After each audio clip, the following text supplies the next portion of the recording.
All right, so I want to thank you all for coming and thank the Orlando City Mayor's Veterans Advisory Council for making it possible for us to be here today and for the next five Fridays total on this Veterans Information Series.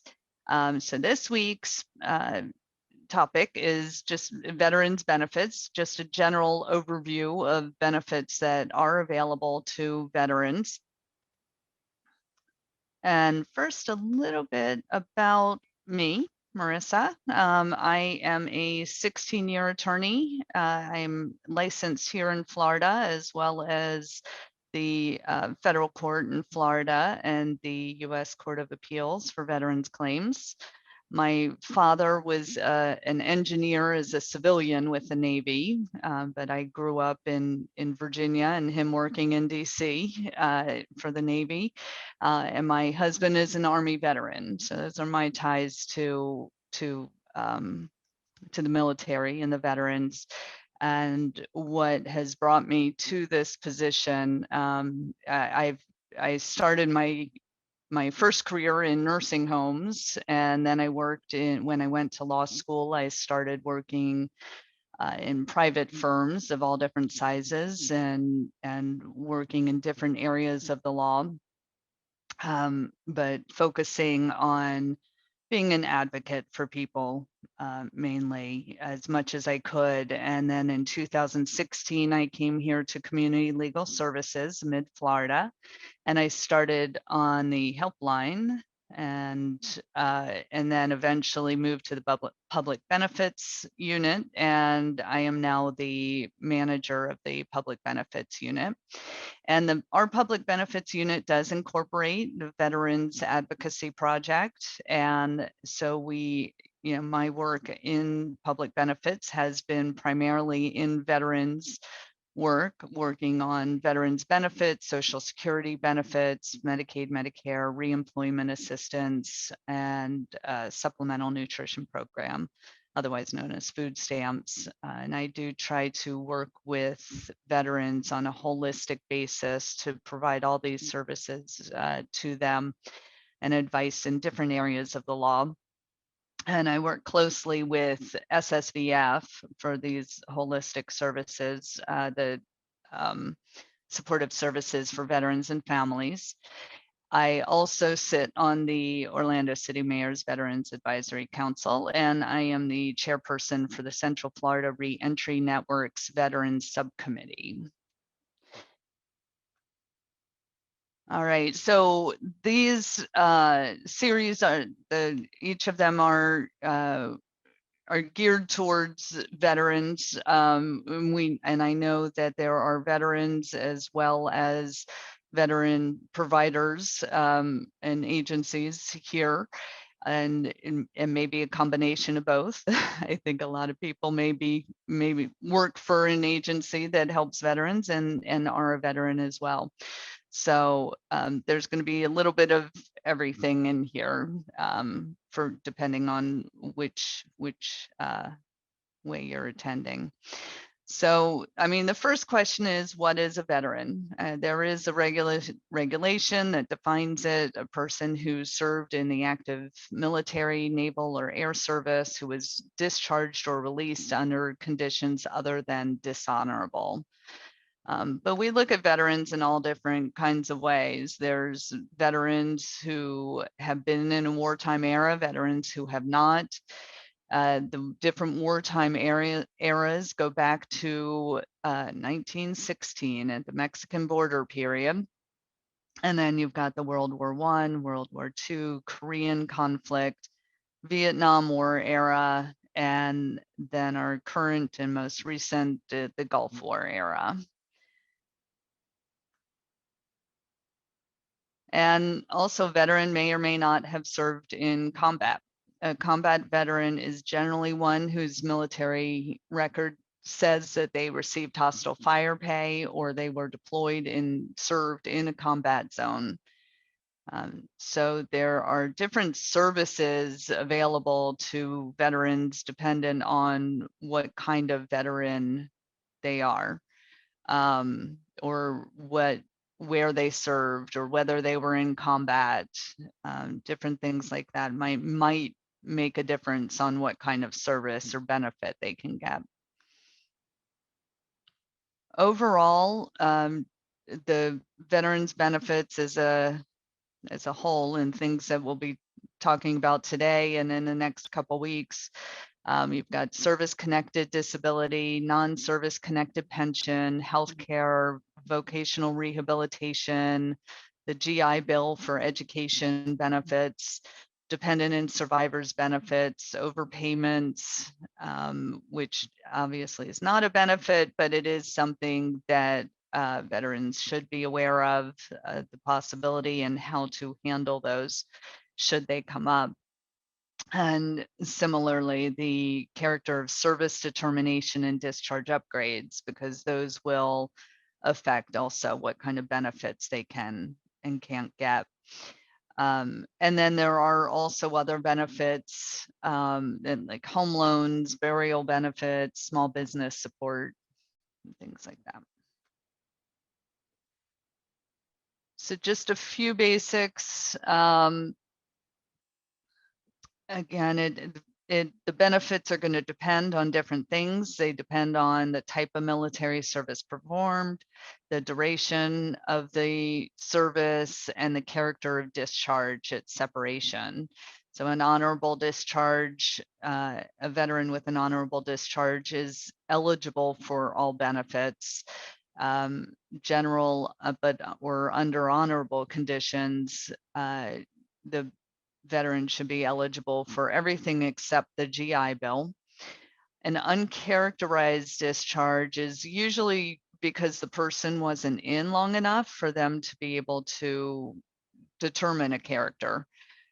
So they may be eligible for some services and benefits, but it's going to depend on the duration of the service requirements for each of the benefits, and what the need is. And then, of course, there's other than honorable, or an OTH, where it starts getting difficult to get the benefits, unless there's a favorable character of service determination or discharge upgrade. And then a dishonorable, that the person would have to have a discharge upgrade to be eligible for any benefits, a favorable discharge upgrade. And benefits do continue if a person is convicted of a misdemeanor or a felony. Benefits will continue, but at a limited amount. If they're, depending on the sentence, if they're sentenced more than 60 days in jail for misdemeanor, they lose pension benefits on that 61st day. But if it's a felony, then on that 61st day, they not only will lose pension benefits if they have it, but they also lose up to 90% of disability benefits. So the most common benefit that I see, that we deal with here, is the service-connected disability. The main things to know is that the injury or illness does need to start or be aggravated during active duty, that there is established treatment of the injury or illness, and that there's a nexus between what happened during service and the current treatment.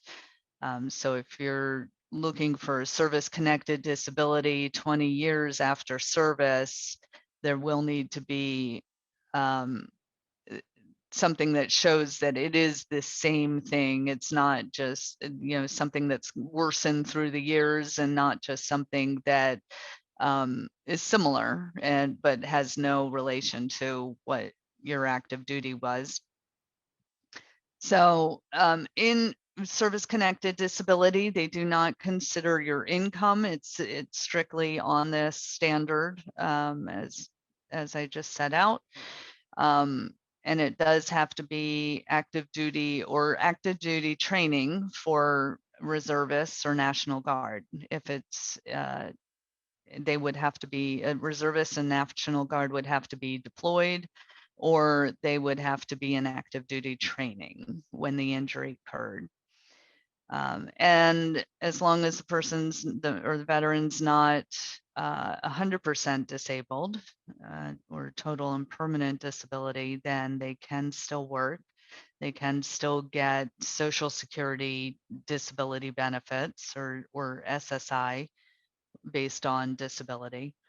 And then there are various levels of disability, which I'll go into a little bit in a second, but there's the lowest being 0%, which means that yes, it started during service, but it's not compensable for whatever reason. Maybe it's because of the character of discharge. Maybe it's because of the severity of it. But at least they've determined that it is service connected. And then one thing that I think can be confusing is the difference between the military discharge rating and the disability rating and the VA disability rating. So a person can be medically discharged or from service, and that determination comes from the Physical Review Board, and that rating is used to determine separation pay. It may be used by the VA, and in fact, the VA does have some programs where they can look at disability for after discharge while the person is still serving, but they may or may not use the discharge rating as a factor, and they may find that it's a different diagnosis or something else is going on. So it may not have a bearing on the VA disability. Ratings are combined. They're in 10% increments and then combined from there. So if there are multiple disabilities, ratings would be, they're not just added together and there's your combined rating. There is a table and a procedure of how to figure out what a combined rating would be. If we were to just add up ratings, I would know many veterans who were over 100% disabled. So it just doesn't work that way. And depending on what the combined rating is, that's what determines how much the disability pay would be. So as some examples of combining disabilities, so if a veteran has a 50% disability and a 30% disability, oops, sorry, I was trying to get rid of my screen on the bottom. So if they have 50% and a 30%, the combined value is 65%, because you would look at the 50% down the one side and move over to the 30% from the columns and coming to 65, but being that they have to be in increments of 10, it gets converted to a 70% as the combined rating. And then sometimes there are 3 disabilities. So then they get the rating for the 60 and the 40, say it's 60, 40, 20, look at the 60 on the side, the 40 on the top, and then you would take that amount and look at the combined value for that. And then, sorry, and I just lost myself. Then take that one and look at the next one over. So the 60 and 40 is 76. And then taking that to 80, up to 80 and 20, it should be how it does. So, which is the 84, so it comes down to the 80 or 81. It doesn't seem to be working out. I'll have to figure that out. But I think you all get the idea.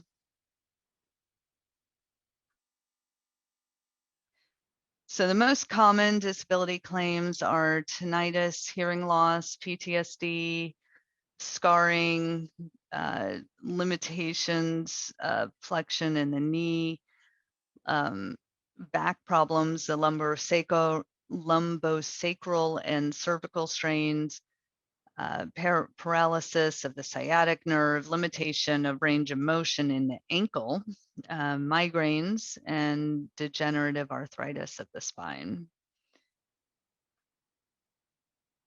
Tinnitus being the most common, we do find 60% of veterans come home with tinnitus or hearing loss. Tinnitus cannot get any more than a 10% rating, and the hearing loss could be more. It just depends on the audiology testing. It's definitely a very much based on that testing, and it's difficult to argue otherwise. The problem with the hearing loss and the tinnitus are going to be on the service connection part of it. If the veteran is in a job where there is high noise exposure, that does help to make that connection between the hearing loss and the service connection. As for mental health claims, PTSD is the most common, the post-traumatic stress disorder. A little bit on PTSD. Have you or someone you love ever been in a tornado or car accident, experienced sexual or physical abuse, served in a war zone? Most people have been through some kind of life-threatening or traumatic event, and it's common to have stress-related reactions after a trauma. But when symptoms last more than 3 months and they're not getting better, it's time to get help. Meet Sam. He recently returned from serving in Iraq. For many people, being in a crowded place like a baseball stadium or busy grocery store feels comfortable, but not for Sam. What should be a nice night out, taking his wife Tara to a restaurant, isn't fun for him anymore. He can only handle it if he sits with his back to the wall where he has a good view of the exits, and even then, he's too on edge to really enjoy it. At home, things aren't the way they used to be either. His sleep is restless at best, and some nights Tara isn't sure if Sam comes to bed at all. Sam seems to have a short fuse these days, and sometimes he snaps at Tara over tiny misunderstandings. What he and Tara never talk about is the trauma he experienced when he was deployed. He's never mentioned the guilt, the weight he carries around, wishing he could have done more to prevent what happened. Instead, he's turned inward, pulling away from family and friends. Tara tried to give him some space, but after months passing without change, she really started to worry. She was the one to finally say what they were both thinking: it's time to get help. That's when Sam finally decided to take action. He reached out to a doctor who told him about PTSD, or post-traumatic stress disorder. Sam's symptoms were getting in the way of enjoying his life. Re-experiencing, hyperarousal, feeling worse about yourself or the world, and avoidance are the 4 types of symptoms people with PTSD have. Sam's doctor explained each. The first is reliving the event, or re-experiencing.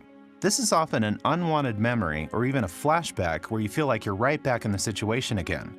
Seeing, hearing, or even smelling something that reminds you of the trauma can trigger these. Nightmares where you relive parts of the event in your sleep are common too. The second is avoidance, staying away from situations that remind you of the trauma. That's why Sam tries to avoid thinking about painful memories altogether. He pours himself into his work or uses alcohol to keep his mind from going back to the trauma. The third is feeling worse about yourself or the world since the trauma. You might feel overwhelming guilt like Sam, or not trust anyone. You just might not be able to feel happy, even when you are around people you love. The fourth type of symptom is sudden rushes of anger, irritability, feeling jittery, always on alert, always on the lookout for danger. This is called hyperarousal, and loud noises or a driver cutting in front of you can be all it takes to set you off. If you recognize any of these symptoms of PTSD in yourself or someone you love, don't wait. See your doctor to find out if it could be PTSD. Just like Sam and Tara found, there is hope. You don't have to live with the symptoms of PTSD forever. Effective treatments are available. To learn more about PTSD or how to get help, visit the National Center for PTSD website at www.ptsd.va.gov.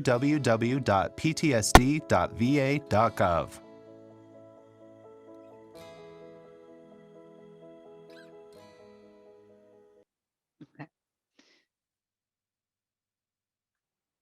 And, oh, sorry. Let me get back to that if I can.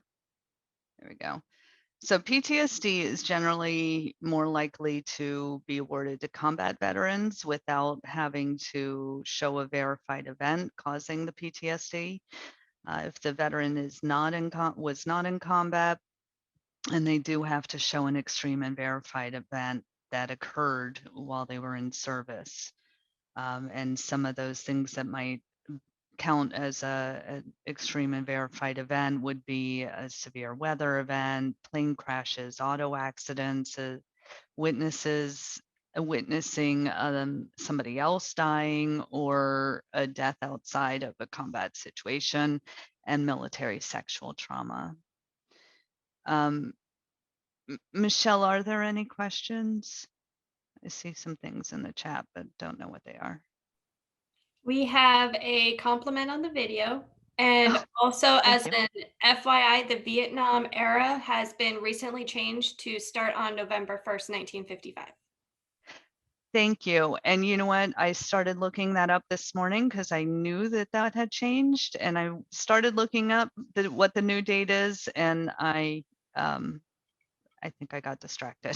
So thank you for that clarification and correction, and I will make sure to change the PowerPoint and my information. No questions so far, though. Okay. All right. Non-service connected pension. So, we tend to find when people call in, veterans don't always understand the difference even between the non-service connected pensions and the service connected disability. We call pension a VA pension usually, and without that differentiation about that it has to be not service connected. So things that happen outside of the service, or that can't be connected to active duty service might be something that can be counted under a non-service connected pension. The pension is income based though, so they do have to be low income. There does have to be some time in a wartime era, and depending on what time of period that will depend on how much service they needed to have.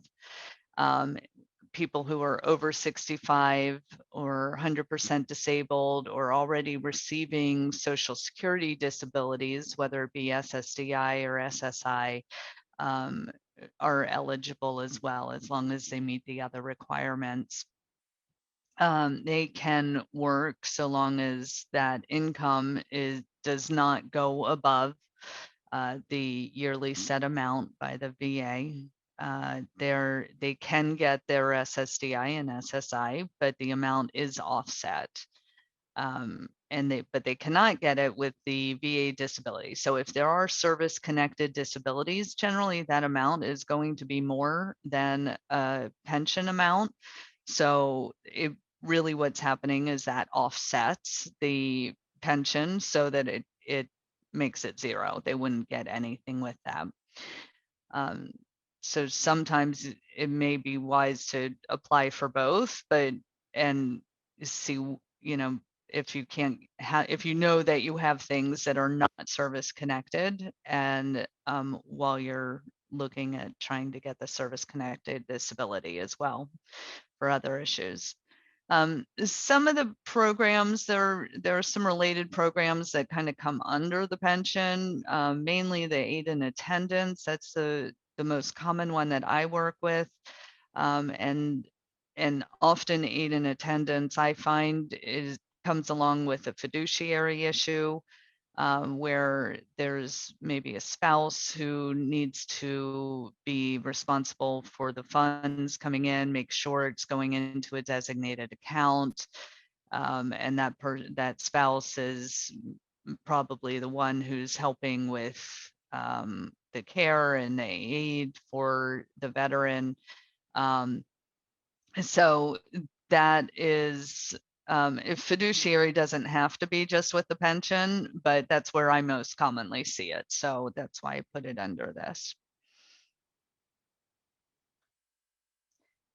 Right, healthcare. So healthcare can be at the VA under the Veterans Health part of it, administration part.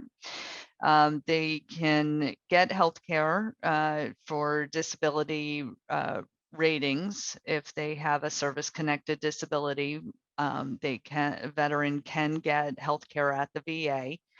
Depending on how high of a rating is going to depend on whether there are copays or other fees, what services they can get, and if they have to pay for anything.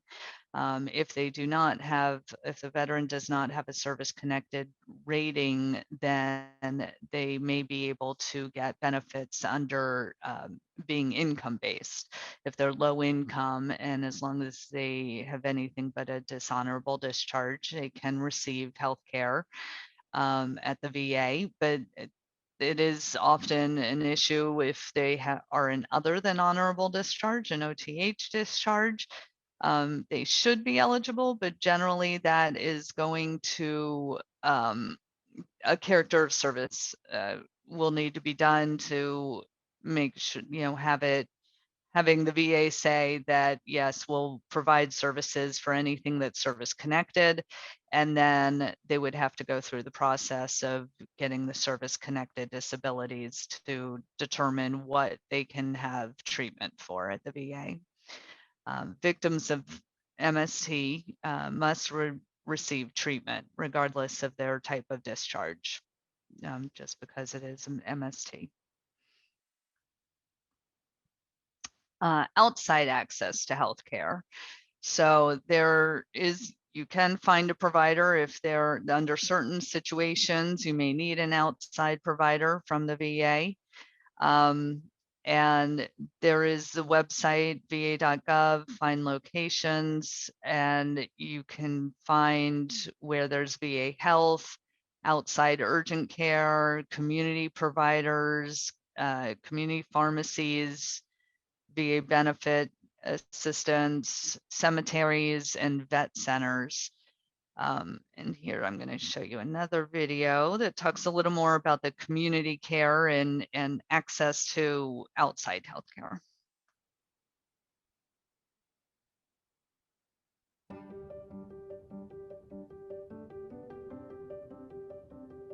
Hello, my name is Jennifer Hunt, and I served overseas with the Army Reserves in Afghanistan and Iraq. Today, I work at VA helping my fellow veterans get the healthcare they need in the right setting. I like to get my healthcare needs met at the VA. My VA doctor has always listened to me and worked with me for my treatment plans. When VA hasn't been able to provide the care that I've needed, such as with my 2 pregnancies, I was referred to an obstetrician in my local community. For 9 months, I was able to access community care to make sure I had a healthy pregnancy and safe delivery. When I was done with my postpartum care, I returned to VA for my care. Maternity care is one of the situations where a veteran may need care outside of their VA facility. You might be eligible for community care if you meet one of the 6 eligibility criteria. You need a service that VA doesn't provide. There's not a full-service VA in the U.S. state or territory you live in. You are still eligible under the distance criteria from the Choice Program. Your average drive time to VA exceeds certain standards, or you can't get an appointment within a certain amount of time. It's in your best medical interest, and available VA care isn't meeting certain quality standards.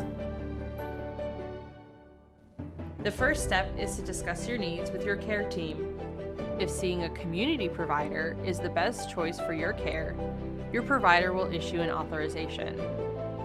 Once your eligibility has been confirmed, a VA staff member will contact you to schedule an appointment. You may also be able to schedule the appointment yourself. After your visit, your community provider will send the bill to VA, or one of VA's contracting partners. If you are experiencing a medical emergency, absolutely go to an emergency room or call 911. Otherwise, there are a few things to remember when accessing community care. You'll need to get VA approval before going to a community provider for most services. You may be responsible for a copayment, the same as if you had received care in a VA facility, for non-service care and for urgent care. Finally, even if you're eligible for community care, you can usually still choose to get care at VA. As a veteran and a VA employee, I've seen the passion and commitment that VA staff have for serving veterans, and I'll continue to choose VA for my healthcare.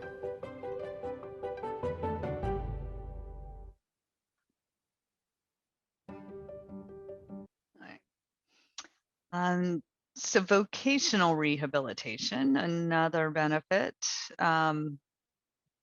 It's vocational rehabilitation and employment, VRNE, and they help with a number of different issues for veterans who are service connected, disabled, or have an employment handicap of some kind. And I believe it's at least a 10% rating will make a person eligible for the VOC rehab with the VA. And in there, they will provide job training, employment accommodations, resume development, job seeking skills and coaching, assistance to veterans and service members to start their own business, independent living services for severely disabled and people who are unable to work in a traditional employment.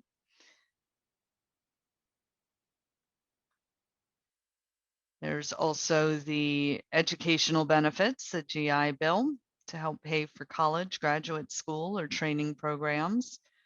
We have had a series of different programs that through the years. Right now, we have the Forever GI Bill as of 2017, and that enhanced and expanded the post 9/11 GI Bill. And it was a slow process getting everything out, all the different changes. As of right now, everything should be done. I believe there might be one more part in 2022 that's scheduled.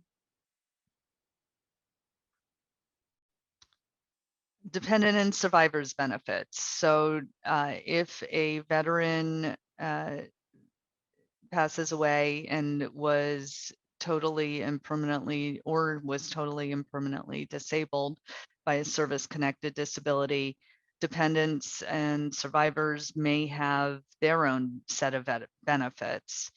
And as you can see in the list here, it includes the dependency and indemnity compensation.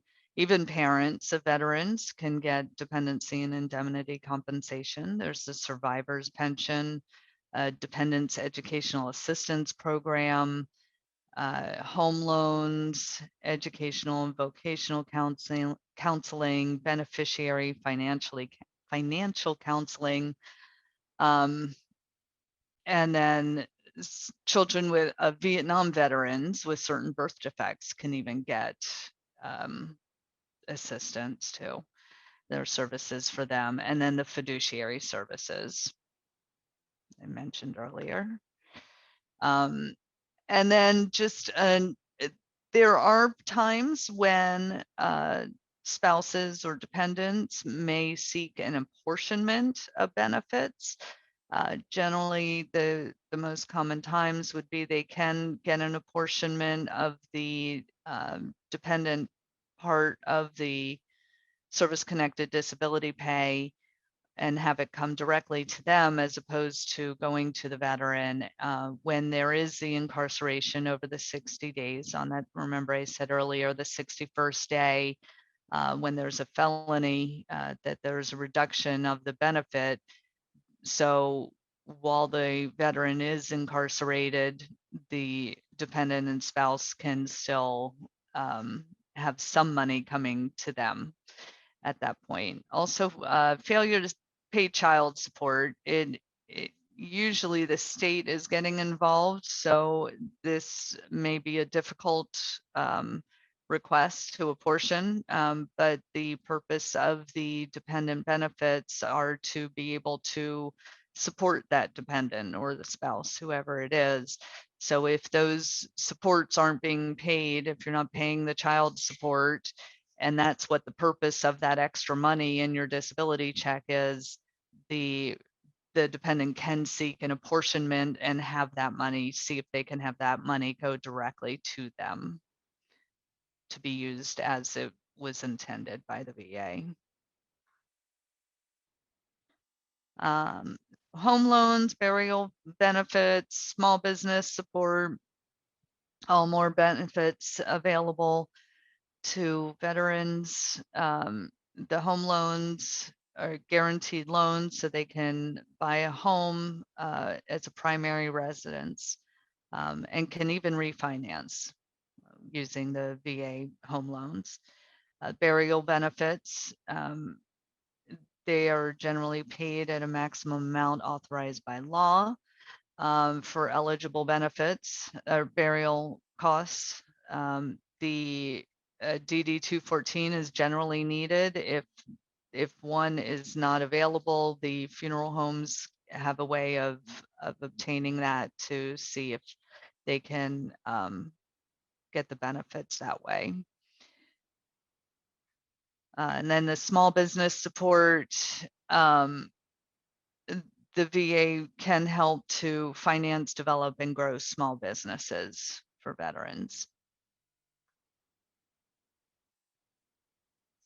All right. So the overpayments, as I said before, not really a benefit, but if there are benefits being sent to the veteran and there have been circumstances that have changed, veterans can be told they have an overpayment. If whether they fail to let the VA know, or even if they've let the VA know, but the VA still by mistake gives the money, sends the monies, or if the VA just by mistake did it from the beginning, the VA can seek return of those monies. So the veteran can seek a waiver. It has to be requested within 180 days from the notice of overpayment and with proof of notice of the change in circumstances. And then or payment plan. So if it's, especially if it's after the 180 days, the veteran can seek a payment plan with a proof of hardship, so that they don't have to make the payment all at once. So character of service determinations and discharge upgrades for a person with an OTH, they can seek both of these at the same time. A person with a dishonorable would need to seek a discharge upgrade, but the character of service determination that helps with the VA healthcare as well, to be able to say that they can get the VA healthcare.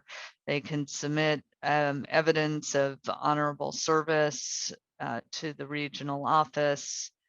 And then if that is denied, there's a 1-year appeal deadline. The discharge upgrade should go to the discharge review board for the specific branch where the veteran served.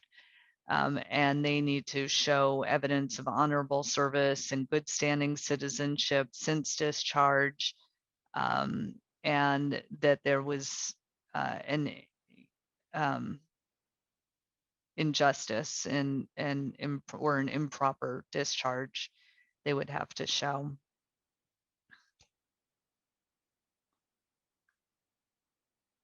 All right, veterans who are seeking help with their claims should be seeking it from an accredited representative. That representative may be a VSO, a veteran service officer, from a veteran service organization or agency. Attorneys like myself, I'm accredited in my own capacity, even though I'm employed with the law firm. And then claims agents are the same way, that they may be accredited individually. Some community resources. There are many out there, especially in our Orlando City and Orange County areas. But a few of them to be noted: we have the Orlando Vet Center for combat veterans and families. They help to provide counseling, discharge status may not be an issue with them. There is the University of Central Florida.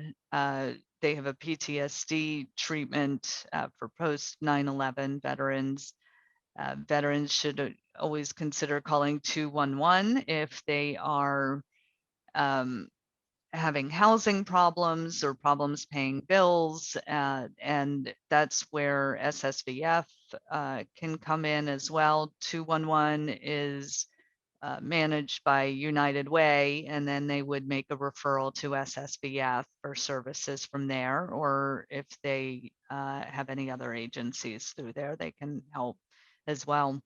And then there's always the Veteran Service Office in Orlando, where we have some VSOs who can help.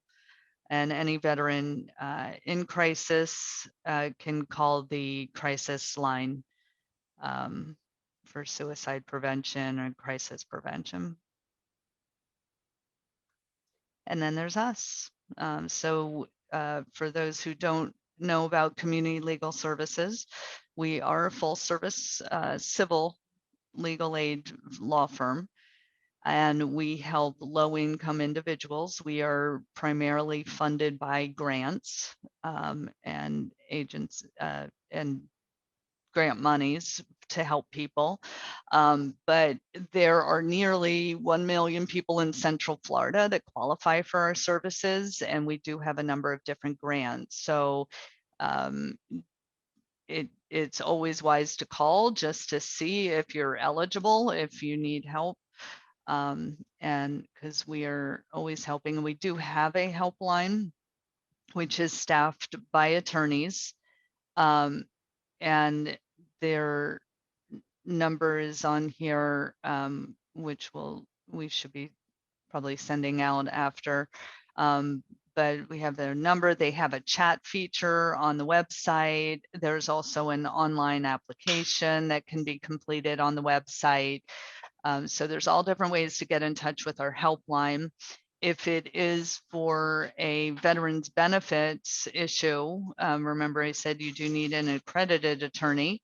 So what the helpline would do is they would make sure that the veteran is eligible for services, and then refer him to my unit, so that somebody, whether it's me or somebody else on my unit, can help the veteran.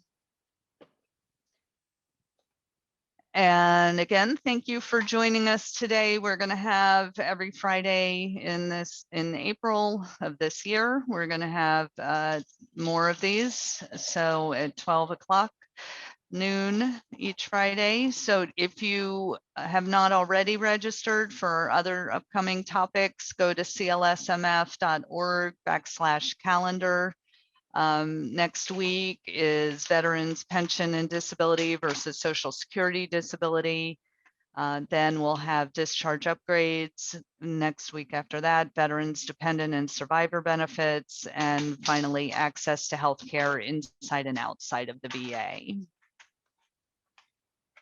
Marissa, we do have a request for more information regarding the small business support area, if you have a moment. I don't know a huge amount about it. I know that I think it's a fairly new program for the VA, but I don't know a lot about it. And but I do know we have a community economic development, and I know that I'd like to work with them to find out more about it as well, because we may be able to work together on some things. So as I can get information, I'll let you know. Any other questions? Not in the chat, but if anybody wants to unmute themselves and ask a question, now's the perfect time. Oh, I guess the Lake Nona medical location also Yes. has several VSO officers. Yes, they do. And those usually come from, I think they're from some of the organizations like DAV, Disabled American Veterans, VFW, organizations like that. I think they have VSOs who are stationed out there at Lake Nona.